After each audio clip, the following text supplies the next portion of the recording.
सोलापूर महानगरपालिकेच्या प्रशासन इमारतीच्या मागील भंगार स्टोअर गोडाऊनमधून जप्त केलेले भंगार साहित्य खासगी वाहनातून बाहेर नेले जात असल्याचा धक्कादायक प्रकार समोर आला आहे. शिवसेनेचे गटनेते तथा नगरसेवक अमोलबापू शिंदे यांच्या सतर्कतेमुळे हा प्रकार उघडकीस आला असून महानगरपालिका परिसरात मोठी खळबळ उडाली आहे. मिळालेली माहितीनुसार महानगरपालिकेच्या गोडाऊनमधून भंगार साहित्य एका खासगी वाहनात भरून बाहेर नेले जात असताना नगरसेवक अमोलबापू शिंदे यांनी संबंधित वाहन अडवून चौकशी केली तर त्यांनी तात्काळ अतिरिक्त आयुक्त संदीप कारंजे, नगर अभियंता सारिका अकुलवार तसेच सभागृह नेते नरेंद्र काळे यांना घटनास्थळी बोलावून घेतले. नगरसेवक सात्विक बडवे, विनायक विटकर, किरण पवार यांच्यासह नगरसेवक ही घटनास्थळी उपस्थित होते. सर्वांनी वाहनाची पाहणी करत संबंधित प्रकारची माहिती घेतली. महानगरपालिकेचे जप्त साहित्य कोणाच्या आदेशाने कोणत्या प्रक्रियेनुसार बाहेर नेले जात आहे हा सवाल उपस्थित करत अतिरिक्त आयुक्त संदीप कारंजे, सभागृह नेते नरेंद्र काळे आणि नगरसेवक अमोलबापू शिंदे यांनी तीव्र संताप व्यक्त केला.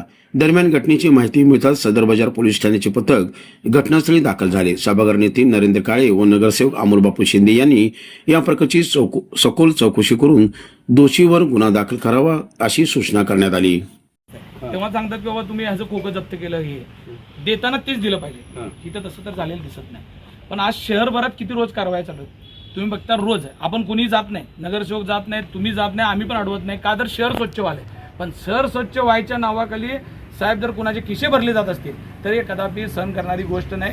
ही जी गोष्ट चालली ती चुकीची. तुम्ही आता ह्या ज्या हे होत्यात मोहिमा होत्यात त्याच्यातलं जे स्क्रॅप जमा होतं त्याचं काय आपल्याकडं रोजच्या रोज रेकॉर्ड असं इन्व्हेंटरी स्क्रॅप आपण जागेवर निष्कर्ष केलेला आनंद आहे. इतर ठिकाणचं स्क्रॅप ज्या त्या ठिकाणी आता पाथरूड चौकातला 80 टपऱ्या पाडलो तिथले एकही साधं सुद्धा उचलून आणलेलं नाही. मर्या चौकातलं स्क्रॅप सगळं तिथं जागेवर ठेवून आलो. अशा मोठ्या मोठ्या कारवाई झालेल्या आहेत. फक्त ही बोरावणी नाक्याचं आणलेलं आहे.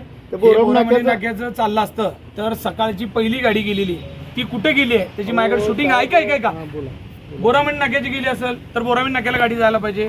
गाडी त्या पोराला माणसाला बोला, ते त्याला बोला, ते बसल्या बघा भंगारवाला कशाला गाडी नेत आहे. प्रॉपर रोज होती आहे आणि हे येऊन असं जर भंगार गरीबाचं विकून खात असतील तर हे चुकीचं आहे. गरीबाची रोज तोडातोडी असं म्हणू नका साहेब. सगळ्यासमोर मी बोलतो.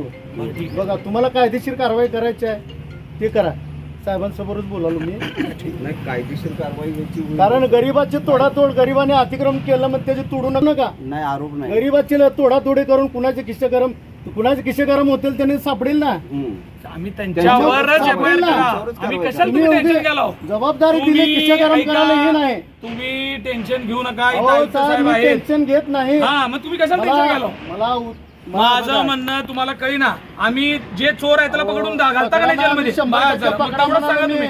तेवढंच सांगा. चोर आहे त्याला पकडा. बस बस. हा ही गाडी चोरून नेत असताना इथला भंगार चाललाय. तुम्ही एवढा मी कारवाई सोलापुरात 6 महिन्यात केलो. 6 महिन्यातल्या कारवाईचा जागेवर टाकून आलेला आहे. आम्ही त्याचा एक तुकडा बी आणला नाही. आणि साहेब जवळजवळ मी 18 ते 20 स्क्रॅपच्या गाड्या भरून दिल्या. टन 18-20 टन माल मी स्क्रॅपला दिलाय. मग तसं जर असतं तर आम्हाला तशा आमच्या भावना असतं तर आम्ही केलो असतो. नगरपालिकेच्या मागच्या गेटला जिथं स्टोर रूम आहे, जिथं जे रोज कारवाई होत असतात त्याचं जे भंगार, जे खोके जिथं जमा करतात तिथं एक प्रायव्हेट गाडी सकाळपासून दुसऱ्यांदा भरून जात असताना एका सुज्ञ नागरिकांनी मला फोन केला की साहेब इथं प्रायव्हेट गाडी बाहेर भरून चाललेली आहे. मी इथं जेव्हा आलो तेव्हा एक लक्षात आलं बाहेर जी गाडी आहे छोटा हत्ती ह्याच्यात भरून चाललेलं भंगार आहे. आणि भंगार हे कुठं नेत आहे म्हणलं तर आम्ही जेव्हा एंट्री केली त्यावेळेस अकुलवार मॅडम समोर आले तर ते भरणारे 4 जण आणि इथले जे असलेला जो कर्मचारी हे सगळे पळून गेले. पळून गेल्यानंतर पळून का जात आहे हे माहिती घेतल्यानंतर लक्षात आलं की हे भंगार कोणतीही पावती न घेता भरून चाललं होतं. आणि मग ही गोष्ट लक्षात आल्यानंतर आयुक्त साहेबांना इथं बोलवून घेतलं आहे. सभागृह नेता नरेंद्र काळे साहेबांना बोलवून घेतलं आहे. त्यांनी मग आल्यानंतर बाकीची हकीकत बघितलेली आहे. आमची अपेक्षा अशी आहे की शहरामध्ये रोज अतिक्रमण काढत असताना आम्ही कुणीही त्यांना अडवत नाही.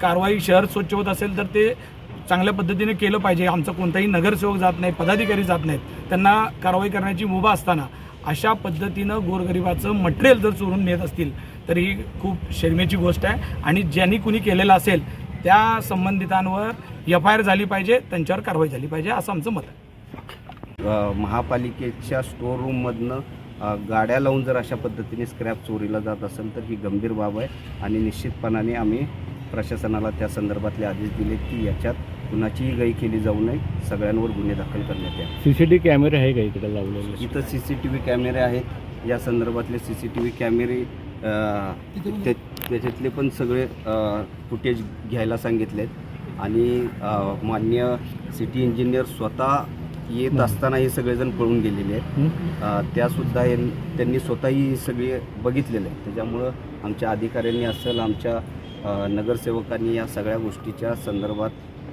बघितलेलं असल्यामुळे यावर गंभीर गुन्हे दाखल करण्यासाठी आम्ही पोलीस विभागाला विनंती केली. स्क्रॅपच घेऊन चालले तर का दुसरं अजून काय घेऊन? नाही, त्याच्यात आत्ता प्राथमिक बघितलं असताना त्याच्यात स्क्रॅप होतं. आत्ता असं कळतं की यापूर्वीही काही गाड्या इथून गेलेल्या आहेत, त्याचीही चौकशी करण्याचे आदेश आम्ही दिले. ओके.